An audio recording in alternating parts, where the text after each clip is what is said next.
Hello there, it's Seb from Three Counties Motorhomes and welcome to this video guide on the Volkswagen California control unit. Now it is actually a very simple unit to use, although at first glance it appears quite complicated. But today we're going to go through using all the main functions and that will hopefully allow you to feel comfortable in using this unit with your California camper van. So let's get to it. So first things first, in order to turn the unit on, we press this button here, the on or off button. And as you can see, it will light up and we get a display, something to the effect of this. Now we have two bars down the right and left hand side. The left hand side is showing us our water tank information and the right hand side is showing us our roof and battery information. So let's start with this left hand bar. We have here, as you can see, the tank at the top. This is sort of depicting a little inlet at the top of the tank. That's the freshwater tank. Oh, let's make sure that stays nice and bright. So that's depicting the freshwater tank, and you can see we have a bar in there. I can't remember if it's 3 or 4 bars it takes to fill up one of those icons, but that shows you there. And then the waste tank is this one here, which, as you can see, has the outlet at the bottom. So fresh tank at the top, waste tank at the bottom. Next up, over here on the right hand side, the vehicle indicator here is showing the roof down. Okay, so if for some reason your eyes weren't working and you couldn't see that your roof was up, well then you would be able to look at this icon and be able to tell that the roof is indeed down. When the roof goes up, this will have a icon of the roof angled up on the van. And then here it's showing that we are running on the leisure battery. Now I have plugged the vehicle into a mains electric supply and you can see the icon here is now showing that we are plugged into the mains electric. Now, whilst we're plugged into the mains electric, you can see on this battery information display, you can see the leisure battery voltage right there. So you can see we've got a nice healthy charging voltage. And then we have an ammeter here showing the amount of current going into the battery currently. And of course the plug symbol, at the top there, quite clear to see. Now at the bottom of the display we have a bar down here, and this is showing us the day, so it's Friday today, and we have the time just there. So that's the overview of the display as it stands right now. Let's now look at what else we can do with this control panel. So firstly, we have, as well as the power button, we have a button at the top left and top right for quick access to both the diesel heater unit and the fridge freezer. I'll show you those in just a moment. But the main interface method is using this rotary encoder here that turns and also has a push button. If we push the button in, we access the main menu, and this button below the rotary encoder serves as a back button. So we press the rotary encoder in and then we have many options here that we can use to interact with the particular things we want to. So first of all, let's look at the display. So at the moment we have the battery status display showing, and if we return to that, as you can see, when we are plugged into the mains electric, I showed you what that looks like a short while ago with the voltage and the amps on display. But when we are running entirely on the leisure battery, so we're not plugged into mains electricity, we have here the battery voltage, so we can see 12.8. We have an approximation of the battery capacity, which you've just seen hovering there between 100 and 90%. So it looks like it may go down in 10% increments there. And then we have here the ammeter. So we're currently drawing 0.2 amps from the leisure battery. So that's the battery status display. If we go back to the display again here, we have ambient temperature, and it says there see combi instrument. Now I don't quite know what that means, but what we do have normally is the temperature display there showing us the internal temperature, but there's obviously something changing the way that functions on this particular vehicle. Then if we go down here, we can also choose clock, and that's just going to show the big time and the day there. And then that's basically the information. Oh no, it isn't, sorry, I'm in the wrong menu. So we got, yeah, so ambient temperature, battery status, clock, yeah, that is it. I normally keep it on the battery status. That's the most useful one of them all, as you can see there. So next up we have options in the menu of the clock. If I go down to that, this allows us to set the date or time.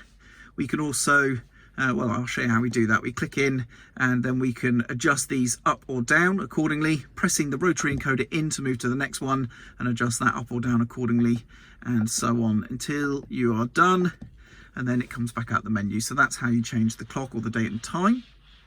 The countdown timer, we can set a new countdown timer. We choose the hours, is that hours and minutes, or maybe that's, let's see if that's hours and minutes. So let's click on that now. No, we can either delete that timer or that's it. So I think that's hours and minutes. If I go back there, and you've got a wait down timer. I'm going to delete that timer though. You just go to delete there. Delete, yes. So there you go. So yeah, you can have a countdown timer. You've also got a wake up timer and then back out. So you've got a couple of useful clock features just there. Pop-up roof is going to allow us to open or close the roof. Okay, there is a separate video guide we've done on this particular operation, so refer to that. We then have options for the auxiliary heater and the refrigerator box, so let's cover those now. So let's start first of all with the refrigerator box, and with that option selected we press the rotary encoder in. We have options of switch on or switch off. Ooh. As you can see there, we can choose the temperature or we can go back to the previous page. If I go switch on, it's just going to turn on immediately, and as you can see we have the light on just here on the direct access button. If I switch that off though, if we were to go to temperature selection first, you click that, we can choose the temperature level, and then if we were to click the button there, that would also turn the unit off as well, as well.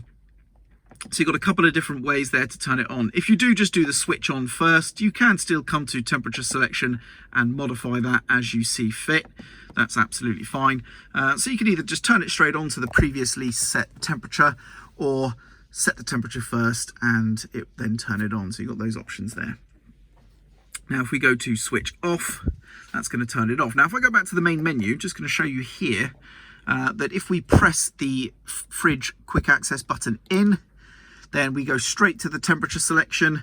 We can adjust what temperature we want, click it in, and it turns on.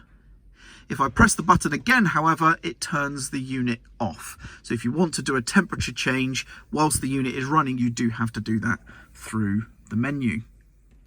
Next up will be the auxiliary heater, which is the diesel heater. And again, we have the same options available. We have switch on or off, or the temperature selection. Okay, so if we were to go to temperature selection, we can choose the temperature, click that in, and it turns on, indicated of course by the button there. And if we were to operate this button directly from the main menu, we go straight to that temperature selection and we can turn it on. Okay, likewise, if I was to, let's turn you off, there we go. If I was to go to the auxiliary heater and just go straight to switch on, it just switches straight on to the previously set mode. And we've got down here status, so it says auxiliary heat status is on, but there's no program set. If I turn the heater off and we then check that, we go to status, you can see it says off and no program, which is pretty straightforward.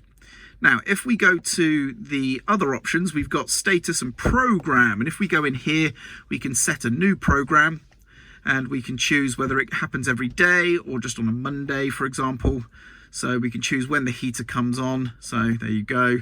And the switch on period is going to come on for 2 hours at that time and at that temperature.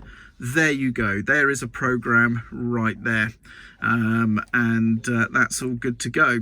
And as you can see, it now shows us that we have a timer program available and is going to operate. So if I go into the main menu here, what we can do is go to the auxiliary heater and go to status, And as you can see here, it's saying off because it's currently off, and it's showing that we do have one program that's going to be active. So hopefully that makes sense.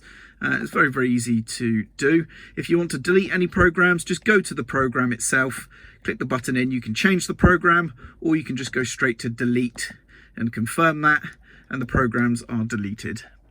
And of course you can set them for individual days or to happen daily. So it's quite powerful, quite configurable there. And there we go. That wraps up the options for operating the Volkswagen California control panel. As mentioned, if you want to see the roof operation, we've done a separate video guide on that entirely, operating the roof via this control panel. So please watch that if you need that information. But otherwise, hopefully that's covered all the main functions here of the control unit itself. Now, before I go, there is just a couple of things I do want to mention. One is for turning off, because I initially thought that might be fairly straightforward, but of course, you know, it's not obvious to everybody, but you literally do just press the power button there, and all the lights should extinguish except the power button itself here. Now, if you have the roof open, you of course have to open the roof by turning the control panel on first, and once the roof is open, this will not be able to be turned off. If you press this button, it just says roof open on the screen and you can't turn it off. And that's so that you basically can't shut yourself out of possibly being able to lower the roof electronically, I do believe anyway. So just bear that in mind. If you raise the roof, this control panel will stay on. Now, I don't know if that draws any extra or any significant change in battery consumption, having the panel on if it was just the roof up, but it's just something to bear in mind. Now, that pretty much concludes everything I can tell you about the Volkswagen control unit. I'm Sev. I do hope this video has been useful, and thank you very much for watching.